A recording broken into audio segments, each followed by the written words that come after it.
Well,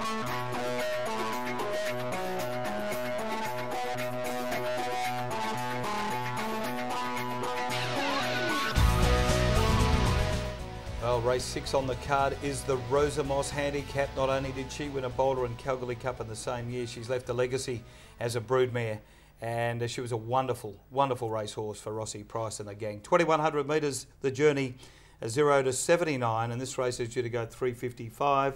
We'll take a look at the last run of Winfield's Farm, an interesting effort. Also, Action Shot looked the winner, and You'll Win was very good last start as well. I note the blinkers go on there. Lord Atlas is the top weight, a big strong horse who was only beaten 4 lengths behind Glamazon.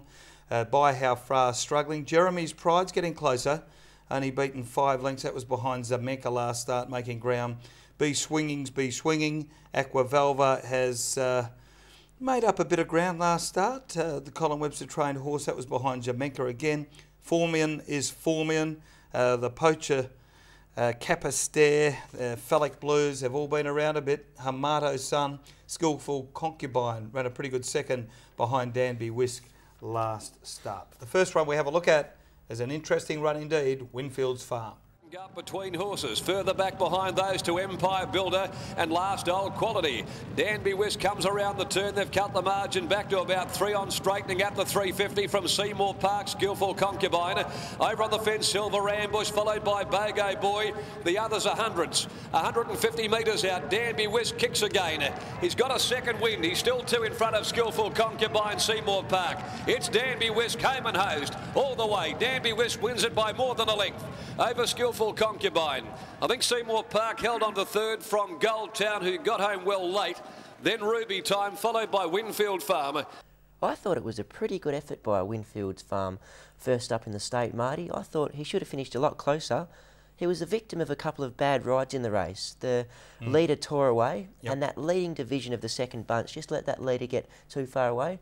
And poor old Daniel Stack in Winfield's Farm, tucked away back on the fence, was just given no chance. And I think you'll see a big improvement from this horse, and stepping up from the mile to the 2200 metre, 2100 metres as well. Well, there was money in the ring for that horse, so where there is smoke, there is fire, and I wouldn't be surprised. I know Frank resisted the temptation of taking him to Calgary, and he could be one worth following there on Saturday.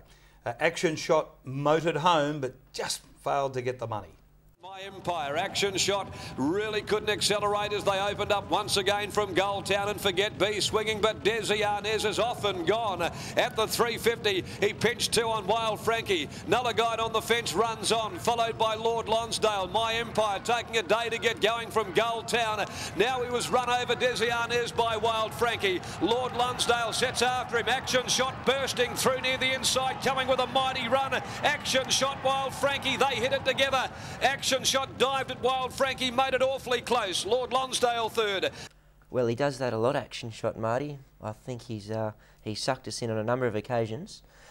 He did win a race last prep, and it was a good win, but I don't believe he wins as many as he should or as many as he promises. 3 wins in 11 seconds from 50-odd starts, so he's quite happy to run second. Hopefully for Brad Graham and all the team, he pokes his head out at the right time there on Saturday. Now You'll Win is the next horse we watch in replay. Behind them, Savage Wolf. Now he's in desperate need of a clear run, and so is La Cernois, who's squeezing up on his inside. Look at the run she's getting. By golly, Pike's got George Moore's whistle. They opened up and she shot through quickly to join Cat's Kid. 2 lengths, Savage Wolf, followed by You'll Win. But La Cernois hugging the Dulux, sprints away at the 200. Over 2 or 3 in front from Savage Wolf. Gee, this has been a ride and a half by Pike. She's home. If you're on board, get into the queue, and you've looked at a gem of a ride by Pike. La Cernois won by 4, pulling up from Savage Wolf. You'll Win third. Well, he's had 4 starts in the West now, You'll Win, since transferring over from the Eastern States. His last up effort was probably his best, now stepping up to the distance that better suits. Blinkers going on. If the blinkers make a difference, I think he can finish there, because he's just lacking that length and a half at the end. Okay, he has been racing in winkers, so they're going all out to try and get You'll Win across the line. Selections now for race number 6. I'm happy to go with 13 Winfield's Farm. I think it's a day where Harvey is going to hop on a few horses and really improve them, and this could be one of them. 14 You'll Win. Blinkers go on. They're obviously keen for him to win, so they're fair income, and 2 Action Shot. With a bit of luck, he might be able to win. I'll go number 13, Winfield's Farm, to win, Marty. I think he's probably one of the better bets for the day. To beat number 2, Action Shot, he loves running second. I think he can do it again. And to run third, number 12, Skillful Concubine, now stepping up to the distance that hopefully will better suit him. Okay, quaddie races and also quartet races. I better get a 4th number off you there in race number 6. Race number 6, I'll go with the blinkers going on to your win, number 14. Okay, for 4th, I'm 12, Skillful Concubine there in race number 6.